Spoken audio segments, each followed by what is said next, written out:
What's the best distortion pedal for you? And by that I mean, do you want a distortion pedal, or do you want an overdrive pedal, or a fuzz pedal?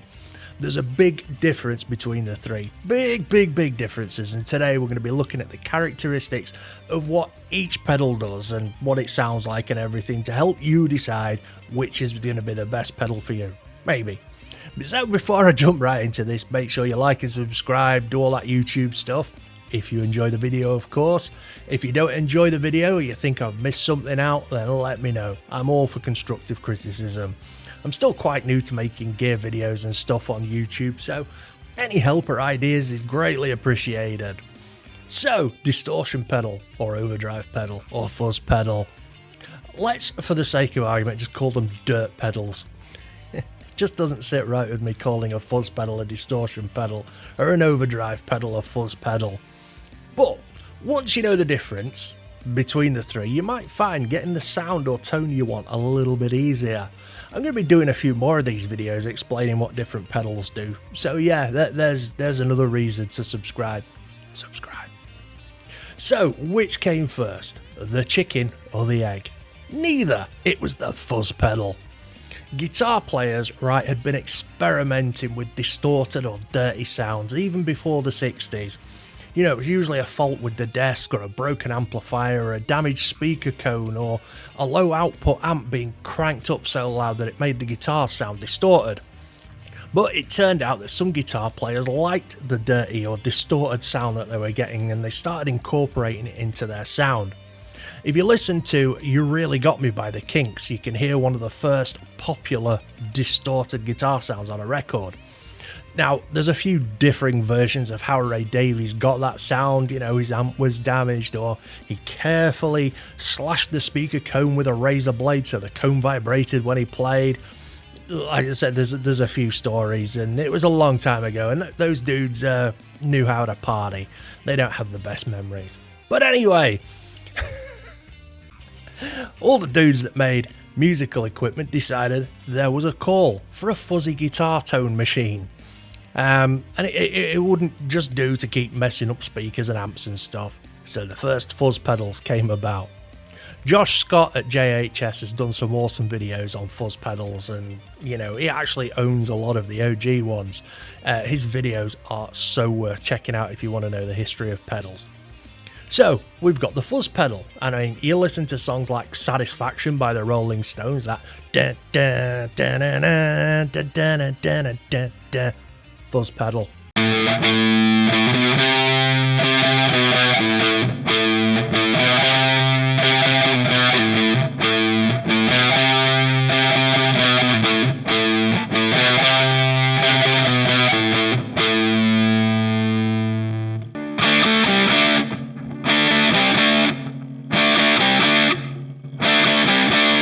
So, what's going on? What's a fuzz pedal doing to your guitar signal?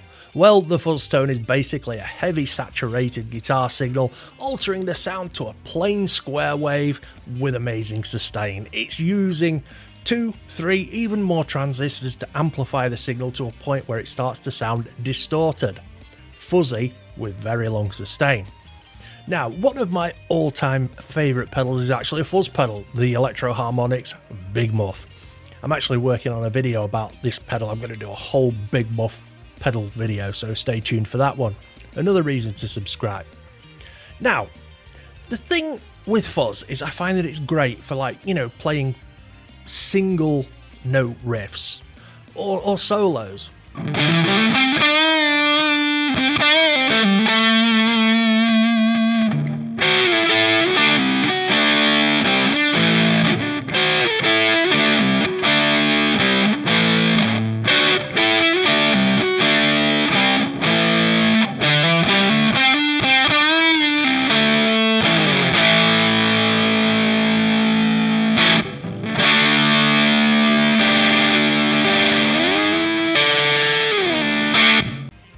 But as soon as you start playing like full chords or even power chords, it can start to get a bit muddy and a bit too distorted. So unless you like shoegaze or stoner rock or grunge, you're gonna have a bad time. So yeah, that's fuzz basically. I'm not gonna get too much into it. But the big muff here is kind of like a fuzz and a distortion pedal and a sustainer pedal, if you know what you're doing with it. I'll explain more in my big muff video when I get round to making it. So what's next? I'm going to say overdrive. Now, this is where it gets a little bit more confusing. I actually know guitar players that have been playing for many years that don't know the difference between an overdrive pedal and a distortion pedal. Really, a lot of guitar players think they are the same thing, and they kind of are, but they aren't. So what's the difference between an overdrive pedal and a distortion pedal? Overdrive pedals and processors either represent a cranked tube amp, think AC/DC, or serve to drive an amp into a natural and vigorous grittiness.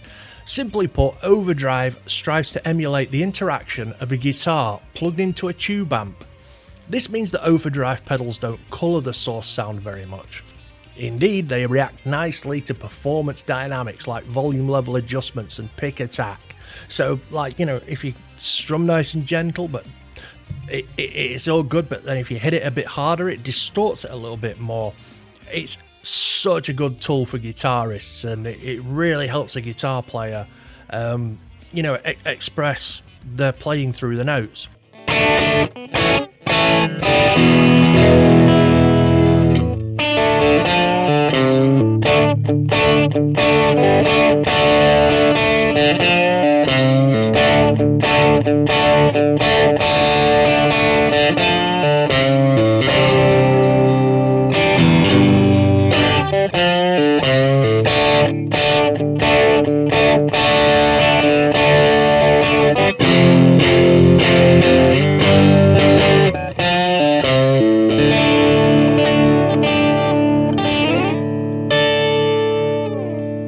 On its own, an overdrive pedal does give a broken up sound, but it's not quite there, you know, like for heavy metal or thrash or gent.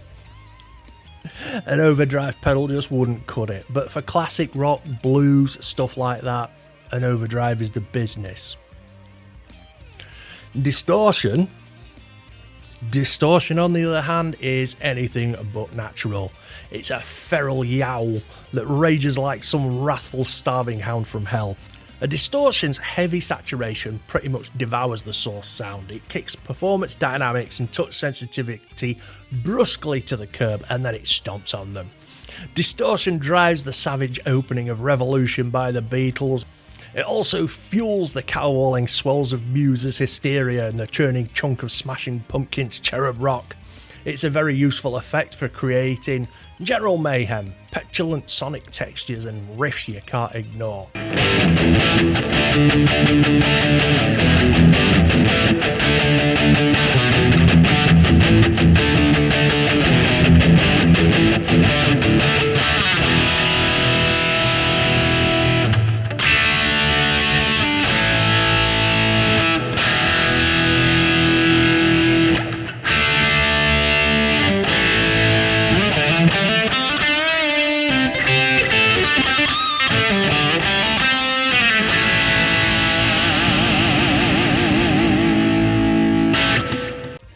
So yeah, distortion, a bit more hectic and, I don't know, crunchier.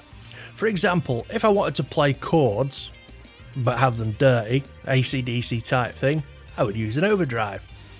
But if I wanted to play power chords and get a nice crispy chug chug chug, I'd use distortion.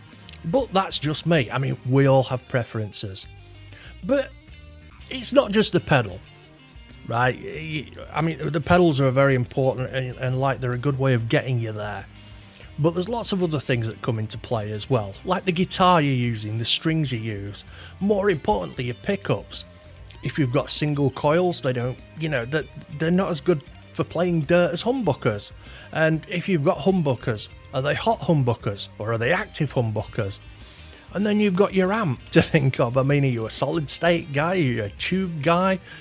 Have you got a rectifier? Yeah, I mean, there's so many things to take into consideration when you're looking for a distorted sound. I mean, if your amp's a lower wattage, then, you know, it'll be easy to overdrive it. Easy. I mean, how loud are you going to be playing? I mean, it's You know, a pedal's great for getting a dirt sound in your bedroom where you can't have your amp up loud, but you know, when you're at a venue and you can really crank the amp, then you might not need as much of your pedal. But I guess one of the benefits of a lot of these modelling amps these days is the built-in effects, because I mean, they're there to complement the amp you're using. So the built-in distortion or overdrive in your Boss Katana or Marshall Code or whatever are going to be the best ones for that speaker, you know, the one that they're paired with. Then there's what kind of player are you? I mean, do you like heavy stringers? Do you really dig in when you're playing? Or, you know, do you have a light touch? Look, I can't tell you which pedal's best for you. I don't know you. I don't know what kind of music you like. I don't know what you want to sound like. I don't know how you play. But, you know, here's a few tips for when you're starting out and a few pedals that you can't go wrong with. For fuzz, right? Any of the Electro Harmonix Big Muff range. I mean, they've got big ones, they've got small ones. I mean, they're all okay if you're just starting out. If you don't want to spend a fortune on a fuzz pedal, but you want to try a fuzz pedal, then the Behringer one is brilliant. $20, it'll do the job. As for overdrive, I mean, the Tube Screamer, the Ibanez Tube Screamer TS9 is probably one of the most popular overdrive pedals ever. I think just about every guitar player in the world has owned a TS9 at some point or another. It's a classic. But if you're on a budget, just about any green pedal will do. I mean, the Bad Monkey's pretty good, and again, Behringer do a couple of green Tube Screamers for about $20, and they'll get the job done. I'll leave links for all these guys in the description, or you can have a look on Craigslist or Facebook Marketplace or eBay or Reverb or wherever. Now, distortion is where it gets a little bit trickier. This really depends on the sound that you want to go for. But I found, you know, if you're new to distortion, you can't really go wrong with Boss distortions. The DS ones are classic. But look, watch some YouTube videos, see what demos there are on the YouTube, and, you know, see if that helps you out. Anyway, I hope this video's helped you out a little bit, and you can probably tell the difference between fuzz distortion and overdrive now. And you can go merrily on your way and try and find a sound that you want for your guitar and your amplifier. You'll never get it though. And you'll spend the rest of your life chasing tone and spending a fortune, but there you go. Thanks for watching, and don't forget to like and subscribe, do all that YouTube stuff. I'll leave some links in the description for some of the pedals, and you can also now become a channel member, a Patreon, or buy a shirt. It helps support the channel. I'll leave some links if you want to follow me on Twitter and stuff, and don't forget that I stream every Wednesday and Saturday, so feel free to pop along and check the streams out. Thanks again, take it easy, peace out.